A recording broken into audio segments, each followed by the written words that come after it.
한 여객선이 심한 폭풍우를 만나게 되어져서 항로를 잃고 헤매다가 어느 무인도에 난파가 되어졌습니다. 승객들이 막 머리를 모아가지고 의논을 했습니다. 어떻게 하면 이 무인도를 좀 빠져나가겠는가, 여러 가지 방법을 구상하고 했지만 결국은 방법을 찾지를 못했습니다. 난파된 배 주위를 살펴보니까 다행히 몇 달치 식량과 거기에 씨앗이 이제 있는 것을 발견하게 됩니다. 그들은 사는 날까지는 살아야 되겠지라는 그런 생존에 대한, 삶에 대한 인내를 가지고 또 그런 마음이 들었기 때문에 씨앗을 심기로 이제 남은 사람들이 결정을 하고 땅을 팠습니다. 무인도 땅이죠. 한데 한참 땅을 파는데 놀라운 일이 벌어졌습니다. 그 구덩이 속에서 황금 덩어리가 나오기 시작한 거예요. 이 사람들은 씨앗을 원래 땅에 심으려고 땅을 파는데, 땅을 파는 그 순간, 황금 덩어리를 보는 순간 씨앗 뿌리는 것도 있고 황금을 캐느라 무인도를 동분서주하면서 그렇게 이 황금을 캐게 됩니다. 몇 달이 지났습니다.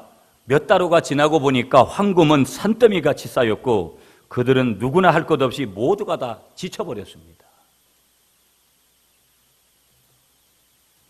그런데 문제가 하나 더 생겼습니다. 그들이 이제 몇 개월치 그렇게 가지고 있었던 식량까지 바닥에 나버린 거예요. 그때서야 그들이 씨앗을 뿌리려고 했지만 때는 이미 늦고 말았다라는 사실을 발견하게 됩니다. 훗날이 되어졌습니다. 그들 모두 황금더미 옆에서 굶어 죽은 시체로 발견이 됩니다.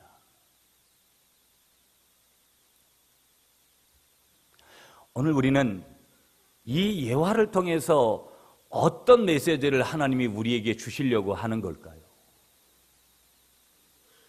단순하게 보여지는 그대로의 모습을 보면 누런 그런 황금덩이가 쌓여있는 그러한 것이 아무리 오늘을 살아가는 사람들에게 대단한 것이고 그것을 추구한다고 해도 이 무인도에 던져졌던 생사의 기로에 서 있던 이 사람들에게는 아무것도 아니더라는 거예요. 그래서 그들은 먹을 것이 없어서 그 황금덩이 옆에서 죽어갔던 거예요.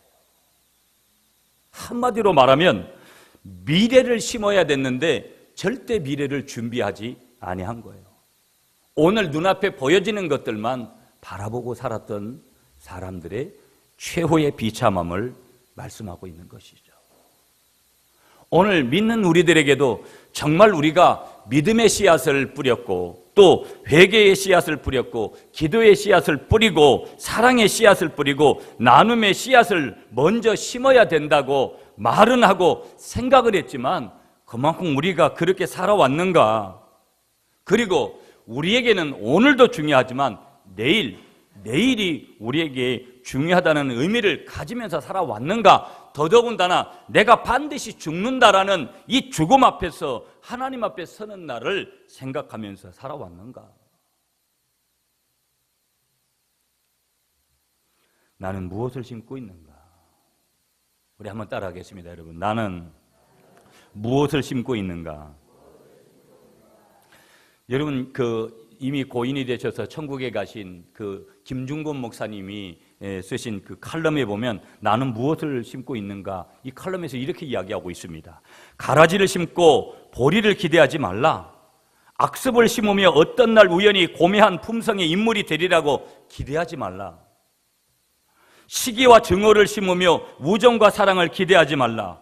뱀의 알을 품고 병아리가 깨일 것을 기대하지 말아라. 정상과 중상과 모략을 심고 선의로 갚아지기를 기대하지 말라. 남의 인격을 멸시하는 사람아, 그대가 존경받을 것을 기대한다면 탱자를 심어놓고 감귤을 기대하는 것과 같다. 게으른 사람이 성공을 기대하는 것은 심지 않은 밭에서 곡식을 기대하는 것과 같다. 심은 대로 거두리라. 이것이 바로 뭐냐? 자연의 법칙이고 이것이 바로 무엇이냐? 하나님의 법칙인 것이다.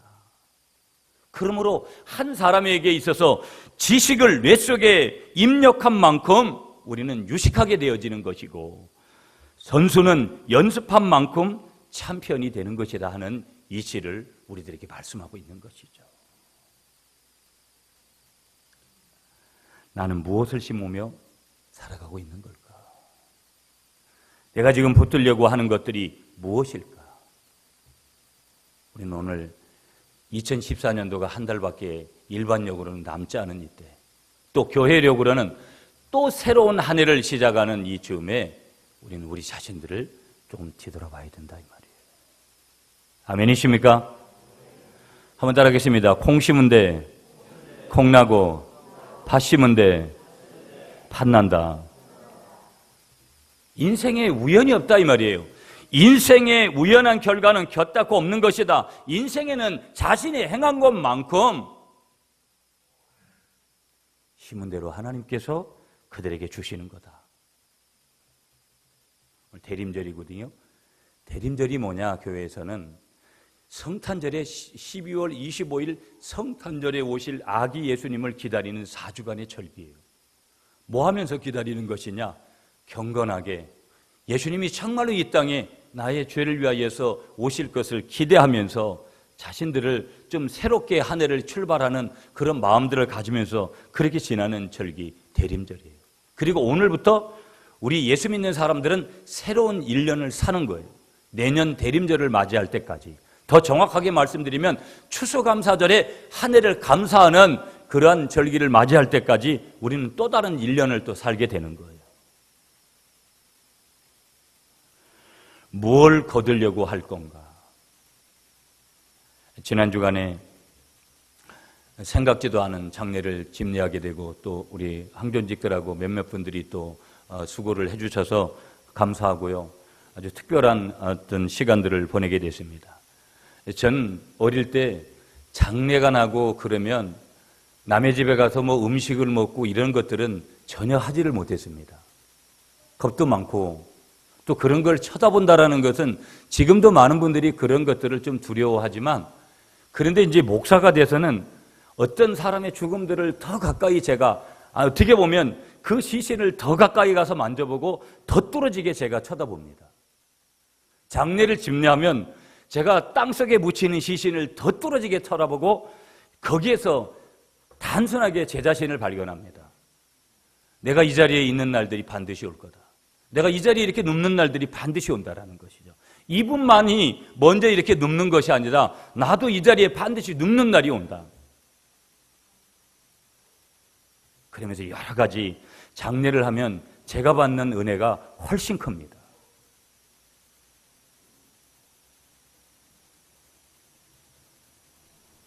인생에는 거듭의 법칙이 있습니다. 그런데 오늘 인생의 거듭의 법칙을 말씀하시면서 그 거듭의 법칙을 오늘 본문을 통해서 말씀하시는 거예요. 오늘 그래서 설교 제목을 거듭의 법칙이다 그렇게 드리면서 오늘 본문을 통해서 주시는 말씀에 우리가 함께 은혜를 받기를 원합니다. 자, 그러면 거듭에는 원리가 있다라는 거예요. 거듭의 원리를 말씀하시는데 거듭의 법칙의 첫 번째 원리가 뭐냐? 오늘 본문 7절이거든요. 자, 우리 함께 오늘 갈라디아서 6장 7절 말씀을 같이 읽겠습니다. 시작. 스스로 속이지 말라. 하나님은 업신여김을 받지 아니하시나니 사람이 무엇으로 심든지 그대로 거두리라. 아멘. 거둠의 법칙 첫 번째가 무엇이냐? 원리 첫 번째가 뭐냐? 심는 대로 거둔다라는 거예요. 한번 따라하겠습니다. 내가 심은 대로 내가 거둡니다. 아멘이십니까? 우리는 예수 믿으면서 요행을 바라면 안 돼요. 그러나 많은 사람들이 요행을 바랍니다. 자기는 그렇게 안 살고 하나님이 자기에게 그렇게 해주기를 바라요. 그리고 그렇게 안 되면 서운해하고 또 굉장히 섭섭해하고. 하나님이 원하시는 것은 내가 어떤 것을 취하는 것도 중요하지만 하나님이 원하시는 것은 나의 변화거든요. 나는 영적인 사람으로 바뀌지가 않았는데 육적인 사람 그대로 있으면서 내가 원하는 것은 하나님이 나에게 좀 무언가를 해결해 줘야 되는 그것밖에 바라지를 않는 사람들이 얼마나 많은지 몰라요. 그건 너무나 어린아이 같은, 어떤 때 보면 너무 유치한 생각이라는 것이죠. 인생의 삶의 현장이 여러분 내가 땀 흘린 만큼의 때로는 땀 흘렸는데도 대가 지불이 안 되는 게 우리의 인생의 일인데 땀도 흘리지 않고 어떤 결과를 바란다라는 거 더더군다나 심지도 않고 거둔다라는 원리는 농사의 원리에서는 영적인 원리에서는 있을 수도 없습니다. 그래서 하나님은 울며 씨를 뿌린 자가 기쁨으로 단을 거둔다고 했지. 여기서 울며 씨를 뿌린다라는 것은 그만큼 여러 가지 고난과 역경과 아픔을 물론 하고 그 모든 것을 행하는 것을 말씀하고 있는 거거든요.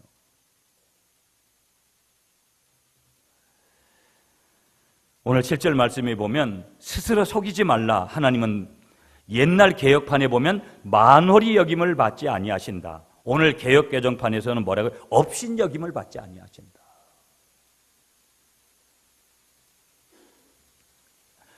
여러분 잘 보세요. 이 7절 말씀을 통해서 하나님이 말씀하시고자 하는 핵심이 뭐라는 거예요? 바로 심은 대로 거둔다라는 거예요. 그러니까 우리가 무엇을 심든지 인생의 삶에서 그 심은 대로 거두는 것이 뭐라는 거예요? 하나님의 법칙이고 영적인 거둠의 법칙이라는 거예요.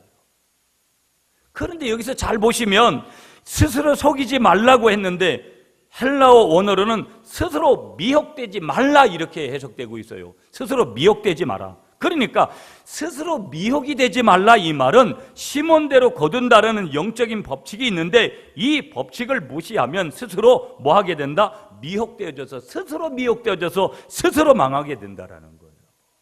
남이 그렇게 하지도 않았는데 스스로가.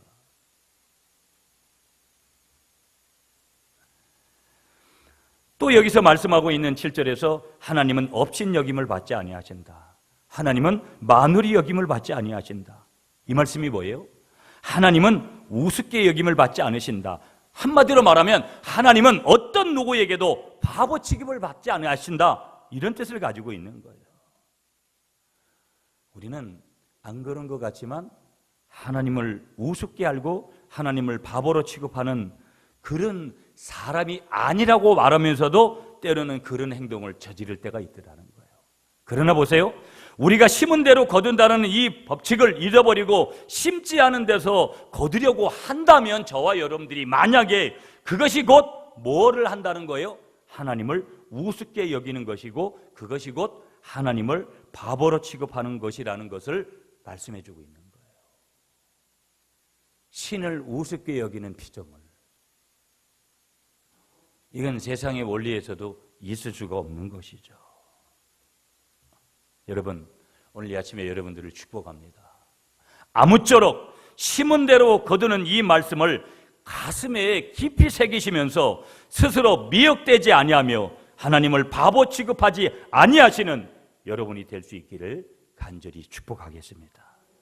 반드시 심은 대로 거두게 되는 이 원리 앞에 순종하시는 여러분이 되시고 이것이 하나님의 법칙이요 영적인 법칙이라는 것을 분명하게 하시는 여러분이 되시기를 축복하겠습니다.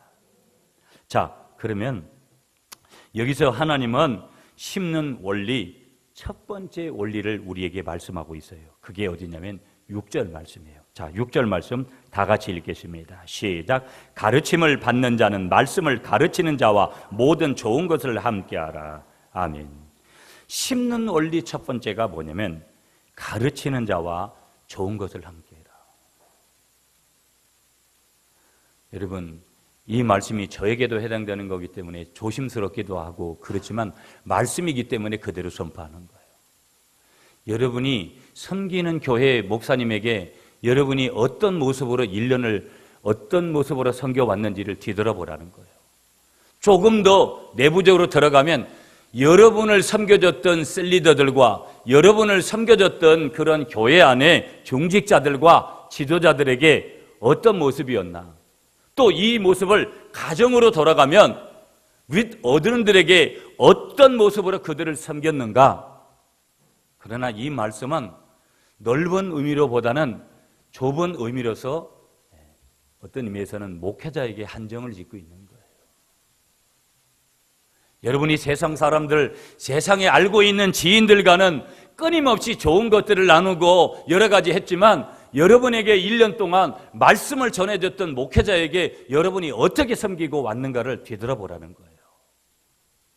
그러면서 이 말씀을 주시는 거예요. 좋은 것, 아가도이스라는 헬라어 단어를 썼어요. 아가도이스. 이 좋은 것이라는 뜻에는 두 가지 의미가 있어요. 영적이고 도덕적으로 선한 것들, 그런 것들을 나누었느냐. 또 두 번째는 어떤 것들이냐? 물질적인 것들.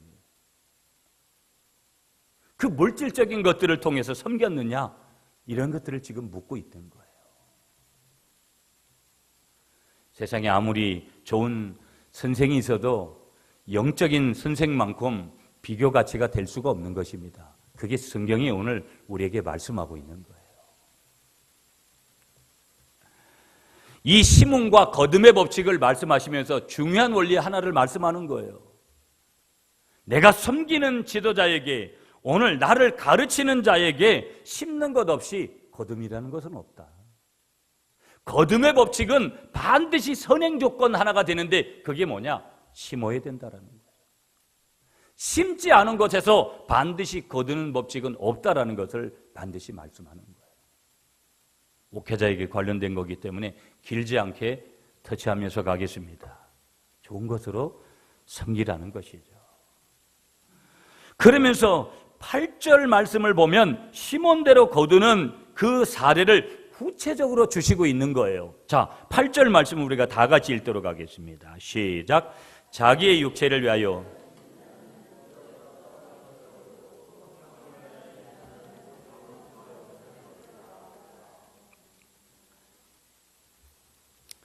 먼저 이 8절 말씀에서 두 가지를 주세요. 두 가지를 주시는데 먼저 상반절에서 주시는 말씀은 뭐냐면 육체를 위하여 심는 자는 육체로부터 썩어질 것을 거둔다. 이 원리를 주시는 거예요. 한번 따라하겠습니다. 육체를 위하여 심는 자는 육체로부터 썩어질 것을 거둔다. 그러면 보세요. 육체를 위하여서 심는 것이 뭘까요? 육체를 위해서 심는다라는 것은 우리가 생각할 때는 그렇게 얘기할 수도 있겠죠. 아, 건강을 위해서, 아니면 육신의 건강을 위해서 뭐 열심히 운동하고 열심히 뭘 하는 것을 그렇게 말하는 것인가? 여기서 말하고 있는 육체를 위하여 심는다라는 것은 육체의 건강을 위해서 투자한다는 그런 의미들이 아닌 거거든요. 아니올시다라는 거예요. 그럼 무슨 뜻이냐? 육체를 위하여 심는다라는 것은 내 육신의 쾌락을 위해 행하는 것을 말하는 것이죠. 내 육체의 이기적인 욕망을 따라서 살아가는 것, 그것을 지금 말하고 있는 거예요. 내 육체의 이기적인 욕망을 따라가서 살아가는 것, 그것이 뭐라는 거예요? 육체를 위하여서 심는 것이다.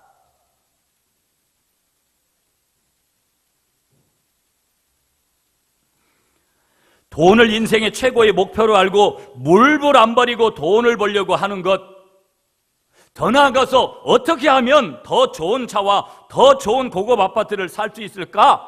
어떻게 하면 좀 더 화끈한 육신의 쾌락을 즐길 수 있을까? 어떻게 하면 다른 사람 위에 군림하며 목에 힘을 주고 좀 한번 살아볼 것인가? 이런 것을 인생의 최고의 목표로 삼고 그것을 위해 인생의 모든 힘을 투자하는 것, 이것을 일컬어서 오늘 8절 말씀에서는 무엇으로 지적하는 거예요? 육체를 위해 심는다. 그렇게 정의를 해주고 있는 거예요. 여러분 보세요. 돈은 좋은 거죠. 돈은 선하게 쓰면 얼마나 좋은 거고 우리에게 돈만큼 중요한 게 또 어디 있어요? 좋은 차를 탈 수 있으면 좋은 차 타세요. 좋은 아파트에 살 수 있으면 여러분 그렇게 사세요. 하나님이 그렇게 허락하시는 거라면. 그러나 보세요. 세상에서의 우리가 바라보는 성공, 세상에서의 높은 지위, 다 좋은 것이라는 거예요. 우리도 누려야 되는 거예요. 예수 믿는 사람들은 더 그런 부분에서 누려야 될 줄 믿습니다. 그래서 우리는 열심히 살아야 되죠. 열심히 사는 것이 문제라는 것이 아니에요. 학생은 당연히 학생이기 때문에 열심히 공부를 해야 됩니다. 직장인은 직장 생활을 하면서 열심히 해서 직장에서 인정받아야 됩니다. 여러분, 직장을 10년, 20년 다녔는데도 승진도 못하고 있고 그러면 직장 생활을 잘못하는 거예요. 사업가는 열심히 사업을 해서 사업에 성공을 해야 됩니다. 그런데 여러분 보세요. 이것들을 인생의 최고의 목표로 삼고 여기에만 목숨을 건다면, 그래서 영적인 것에서는 우리가 무관심하고 영적인 것은 뒷전에 둔다면 그것은 뭐 한다라는 거예요? 육체를 위해서 심는 것이라는 거예요. 오늘이 주일인지도 모르고 여러분 그저 그냥 내 먹고 사는 문제, 그런 건 다 부질없는 짓이에요. 오늘도 내가 모든 것을 놓고 하나님 앞에 갈 수 있는 그런 조건 속에 있다라는 것을, 삶을 좀 단순화시키지 못하는 것, 세상의 꼬랑지를 여전히 붙들고 가는 거예요. 그 속엔 희망이 없어요.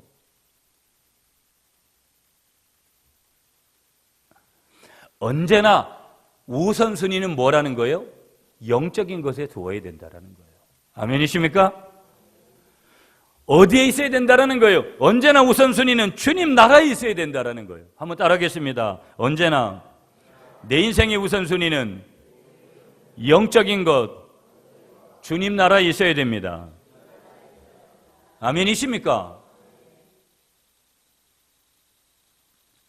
잘 보세요, 여러분. 그래서 육체를 위해서 심는 자는 육체로부터 뭘 얻는다라는 거예요? 썩어질 것을 거두게 된다라는 거예요. 결론이 뻔한 건데, 황금덩어리를 내 옆에 산더미 같이 쌓아놓으면 뭐 할 거예요? 오늘 내 생명이 끝나는 날인데. 이 원리를, 이 단순한 원리를 사람들은 복잡하게 풀어가고 싶은 거예요.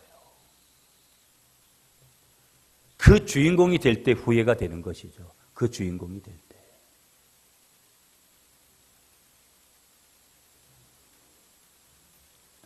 쉽게 말하면 육체를 위하여 심는 자는 결국 영적으로 어떻게 된다라는 거예요? 멸망할 것이라는 말씀을 주시는 거예요. 육체적으로 잘 되면 영적으로는 망하는 거예요. 영적으로 잘 되면 영과 육이 동시적으로 잘 되는 거예요. 이게 영적인 원리라 이 말이에요.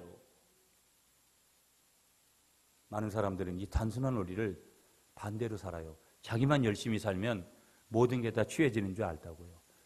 육이 강하면 영과 육이 동시적으로, 육은 조금 강하게 되는지 몰라도 영은 이미 끝난 거예요. 영으로 살면 영과 육을 동시적으로 다 가질 수 있게 되는 그런 은혜를 주시는 거예요. 이게 영적인 원리라 이 말이에요. 육적으로 살면 그래서 모든 것은 다 썩어질 것밖에 결론적으로 얻는 것이 없다라는 거. 그러므로 우리는 과연 무엇을 심고 있느냐, 이 질문을 끊임없이 해야 돼요. 내가 하는 일들이 하나님을 기쁘시게 하는 것이냐, 아니면 철저히 욕망 속에서, 욕구 속에서 육체적인 그런 쾌락을 위한 것들이냐, 이걸 반드시 질문해야 된다라는 거예요. 왜? 너무나 우리들에게 중요한 의미를 던져주는 것이기 때문에. 영국의 유명한 부흥사 목사님 한 분 중에 로랜드 힐이라는 분이 있었습니다. 이 로랜드 힐 목사님이 어느 날 길을 가다가 돼지떼가 줄줄이 한 사람을 따라가는 광경을 목격을 합니다. 그리고 이 목사님이 저것들이 어디로 가나 하고 호기심이 생겨가지고 그 뒤를 따라가 보았습니다. 그런데 돼지떼가 그 사람을 따라서 자연스럽게 어디로 마지막에 들어가냐면 도살장으로 들어가더라는 거예요. 자연스럽게. 힐 목사님은 돼지를 이끌고 온 사람에게 질문을 합니다. 이렇게. 어떻게 이런 일이 가능합니까? 라고 질문을 했어요. 그러자 그 사람이 이런 대답을 합니다. 그것은 아주 쉽고 간단합니다. 콩이 담긴 바구니를 가지고 걸으면서 콩을 조금씩 떨어뜨리게 되면 돼지들이 그 콩을 주워 먹는데 정신이 팔려가지고 자신도 모르는 사이에 도살장으로 얌전하게 들어온다는 거예요. 여러분, 이게 사단의 수법이고 마귀의 수법이에요. 세상의 달콤한 것들, 내가 조금만 더 열심히 살면 굉장한 것을 얻을 것 같대요. 성도들의 주의를 맴돌면서 육신의 정욕, 안목의 정욕, 이생의 자랑이라는 콩을 하나씩 우리 앞에 떨어뜨릴 때 우리는 그것을 주워 먹는 데에만 정신이 팔려 있는 성도, 육체의 것을 심는 데에만 정신이 팔려 있는 사람은 결국 돼지떼처럼 파멸로 끌려가게 되더라는 거예요. 많은 사람들이 왜 인생에서 마지막 후회를 합니까? 잘못 살았다라는 거예요. 왜 잘못 사는 길을 가요? 내가 지금이라도 잘못 사는 길을 간다면 내가 반성하고 돌이켜서 가야 되는 것이죠. 아멘이십니까? 내가 운전해서 목적지가 A라는 지역인데 B라는 지역으로 가고 있다면, 알고 있다면 빨리 유턴을 해서 A라는 지역으로 달려가야죠.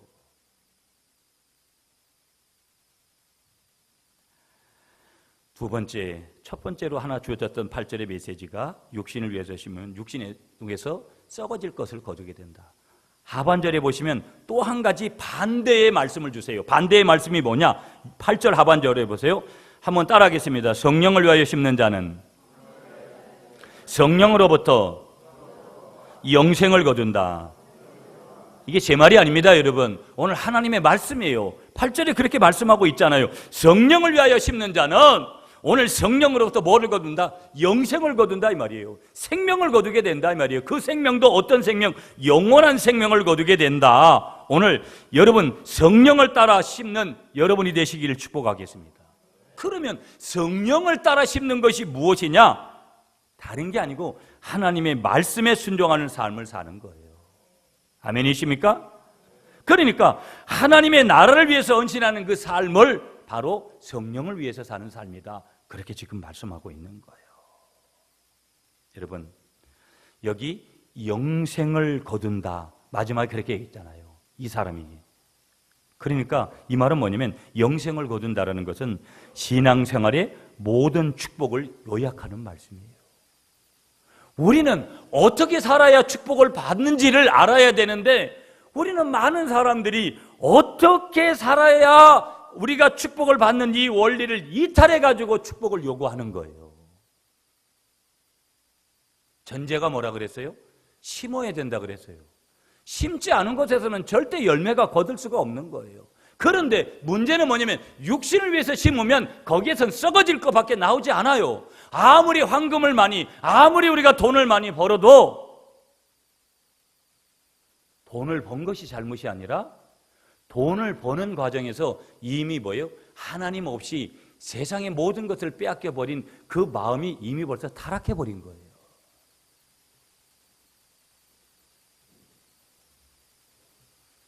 그러므로 성령을 위해서 심는 것, 거기에서 영생을 거두게 되는데 영생을 거둔다라는 것은 신앙생활의 모든 축복을 얘기한다.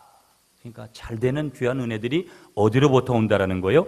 성령을 위해서, 하나님을 위해서 심는 곳에 거기에서 나오게 되더라는 것을 말씀하시는 줄 믿으시는 여러분들이 되시기를 간절히 축복하겠습니다. 영국의 유명한 여러분 그 목사님 중에 존 뉴턴이 있습니다. 여러분이 부르시는 옛날의 405장, 지금의 305장, 나 같은 죄인 살리심. 이 곡을 작사하신 분인데요. 그는 원래 노예상이었습니다. 아주 파렴치하고 극악무도한 죄를 저질렀던 그런 사람이었습니다. 노예상이. 그러나 그는 인생의 위기의 순간을 맞이해서 어릴 때 자기 어머니에게 들은 예수님의 십자가를 기억하게 되었고 극적으로 이 존 뉴턴이 회심을 하고 주님의 품으로 돌아와서 유명한 목회자가 됩니다. 존 뉴턴의 이 어머니는요, 그가 6살 때, 뉴턴이 6살 때 이제 돌아가시게 되는데 죽기 전까지도 그를 위해서 끊임없이 기도를 하면서 성경을 가르쳤다라는 거예요. 유대인의 교육법입니다. 쉐마. 그러면서 특별히 이 존 뉴턴이 훌륭한 목사가 되게 해달라고 항상 하나님 앞에 중보 기도를 한 거예요. 자녀를 위해서. 비록 그 어머니는 일찍 천국에 가게 되었지만요, 그 어머니가 뿌린 믿음의 씨, 기도의 씨는 죽지 않고 살아 역사에서 기적으로 축복으로 임하게 되어진 줄 믿습니다. 그의 어머니의 약속대로, 기도대로 그가 목회자가 됐으니까요. 심은 대로 거둔다라는 거. 기도로 자녀를 위해서도 무엇을 심느냐? 하나님 앞에서는 심은 대로, 무엇을 심었느냐? 심은 대로 그대로 된다라는 것을 믿으시는 여러분이 되시기를 축복하겠습니다. 한 가지만 더 봅니다. 9절 말씀이에요. 거듭의 법칙 두 번째 한 가지도 9절 말씀에서 시작. 우리가 선을 행하되 낙심하지 말지니 포기하지 아니하면 때가 이름에 거두리라. 아멘. 거듭의 법칙 두 번째 한 가지를 더 말씀 주세요.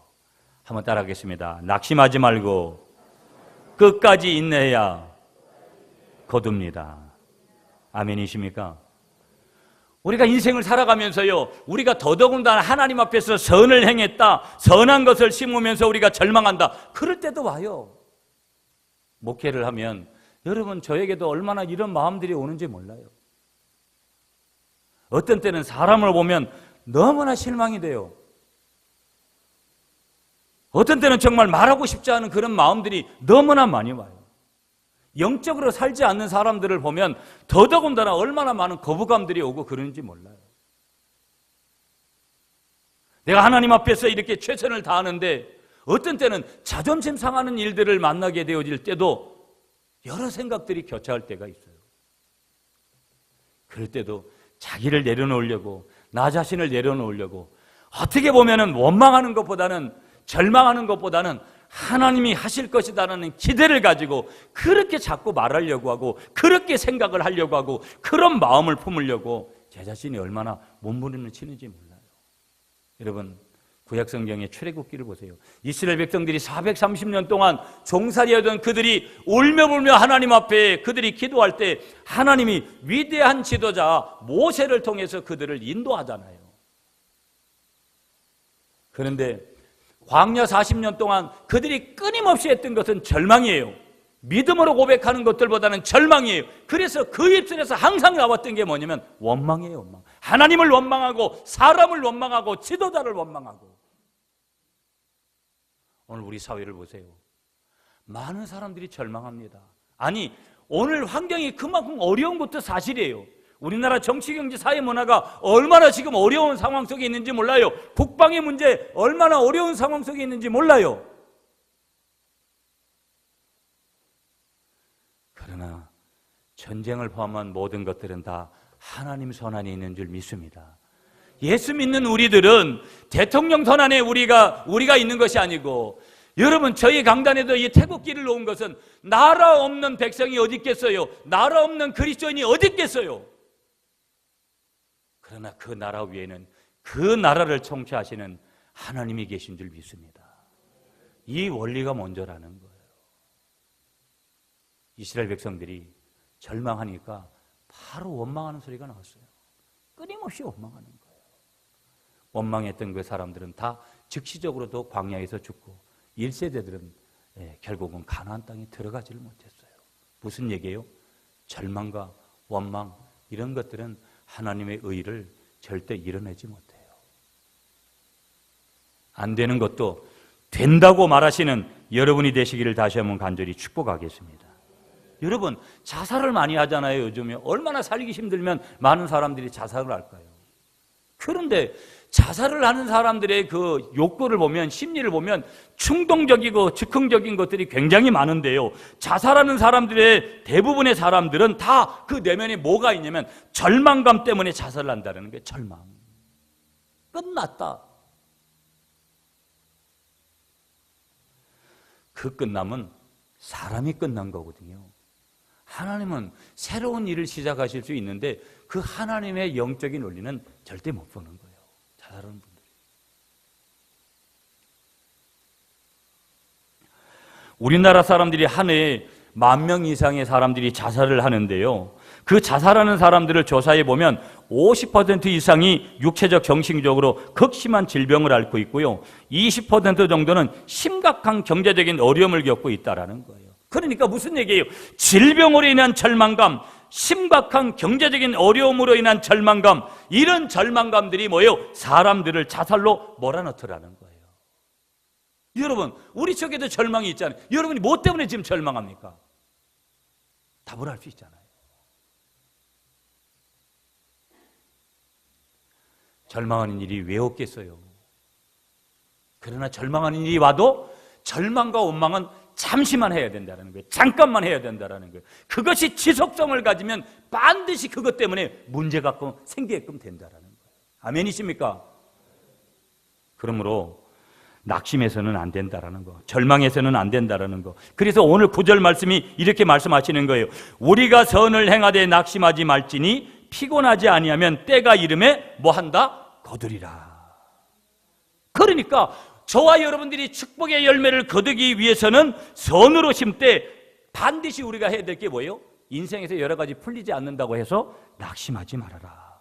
그럼 여기서 낙심하지 말라라는 이 말은 뭐냐면요, 조금의 낭망을 의미하는 것이 아니라 인생에서 찾아오는 심각한 낭망, 절망감을 얘기하는 거거든요. 우리 인생에서 찾아오는 심각한 낭망, 우리 인생에서 찾아오는 심각한 절망감, 이런 것에도 뭐 하지 말라? 낙심하지 말라. 명령하는 거예요. 이게 명령형이라고요.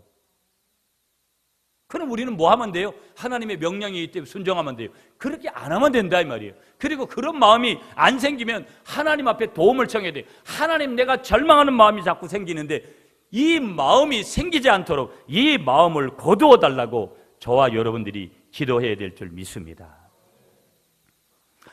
이미 세상을 떠난 스탠리 존슨이라는 유명한 목사님이 계세요.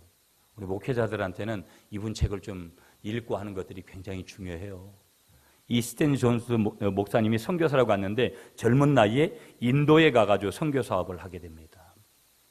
그런데 아무리 복음을 전해도요, 완악한 인도 사람들은 회개하지 않고 복음을 받아들이질 않는 거예요. 이 스탠리 존슨 선교사님은 너무 한심하기도 하고 사기도 떨어져가지고 사과나무 밑에 쓰러져가지고 누워 있었어요. 그러니까 그때 나무 사이에서 하나님의 음성이 들려오는 거예요. 여러분, 인생을 살면서 이런 음성을 못 들으면 이 하나님의 말씀이 뭔지를 몰라요. 꿈을 통해서든 사람을 통해서든 사건을 통해서든 이런 하나님의 음성이 내게 들려와야 될 줄 믿습니다. 귀신의 음성, 사단의 음성 이런 거 말고요. 사과나무 밑에 이 스탠리 존슨 목사님이 다 끝났다라고 절망하고 있을 때 하나님의 음성이 들려오는 거예요. 스탠리 존슨, 피곤하지? 지쳤지? 그때 스탠리 존슨 목사님이 하나님 앞에 답을 하는 거예요. 예, 하나님, 내가 지쳤습니다. 내가 지쳤습니다. 그때 하나님이 다시 질문하는 거예요. 왜 지쳤느냐? 왜라는 질문을 하는 거예요. 왜 네가 지쳤느냐? 그때 스탠리 목사님이 다시 답을 하는 거예요. 하나님 앞에. 하나님, 제가 아무리 복음을 전해도 저들이 예수를 영접하지 않습니다. 저들에게는 열매가 없습니다. 그때 하나님께서 다시 이 스탠리 존슨에게 음성을 주시는 거예요. 이 사과나무를 봐라. 지금은 열매가 없는 것 같지만 뿌리가 땅에 묻혀 있고 잎이 태양을 향해 펼쳐 있고 채널을 나에게 향해 맞춰져 있을 때 언젠가 좋은 열매가 맺힐 것이다. 낙심하지 말아라. 아름다운 열매가 맺힐 것이다. 여러분, 저도 교회를 바라보면 별로 그렇게 좋은 마음이 안 들 때도 참 많이 있어요. 죄송한 말씀이지만 여러분들하고 뭘 하겠나라고 하는 생각도 들 때가 있어요. 그래도 여러분 한 분 한 분을 기도하다 보면 여러분이 얼마나 소중한 분들인지 모르겠고요. 여러분들이 있다라는 게 얼마나 감사한지 모르고요. 그리고 저는 이 교회를 하나님께서 반드시 하실 거다. 그렇게 믿고요. 여러분들이 살아오시면서 직장 생활 때문에, 자녀 문제 때문에, 돈 문제 때문에, 사업 문제 때문에, 뭐 건강 문제 때문에 여러분 저나 다 절망한 일이 있죠. 그러나 하나님이 절망하지 말라는 거예요. 아멘이십니까? 절망을 뒤로 하시는 여러분들이 되시기를 다시 한번 간절히 축복하겠습니다. 끝까지 인내하시는 여러분들이 되시기를 간절히 축복하겠습니다.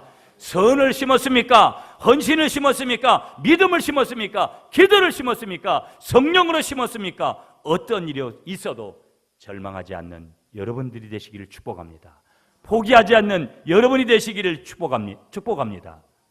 때가 되면 하나님께서 여러분들을 통해서 이루게 될 줄 믿습니다. 아멘이십니까?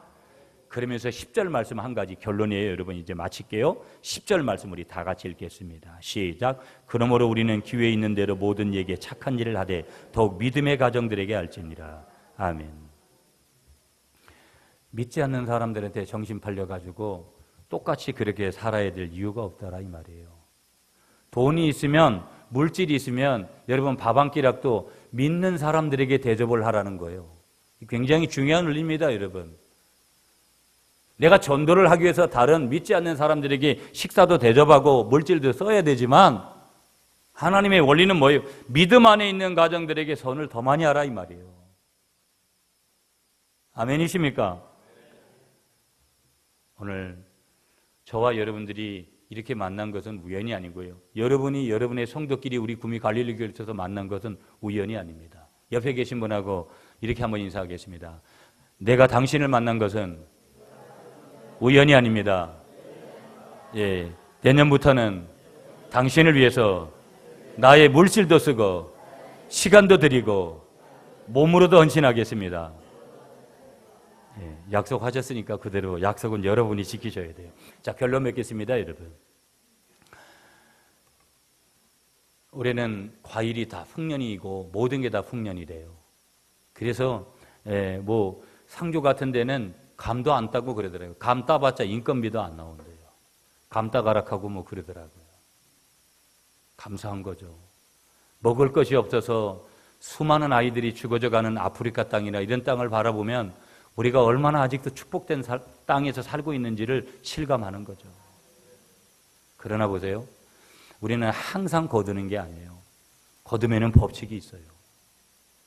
육신을 심으면 반드시 우리가 거둠에 있어서 심는 것이 먼저인데 육신을 위해서 심으면 거기서는 썩어질 것밖에 없어요. 영의 것을 심으면 반드시 좋은 것이 영생의 귀한 근거가 되는 것들이 거기서 온다라는 거예요.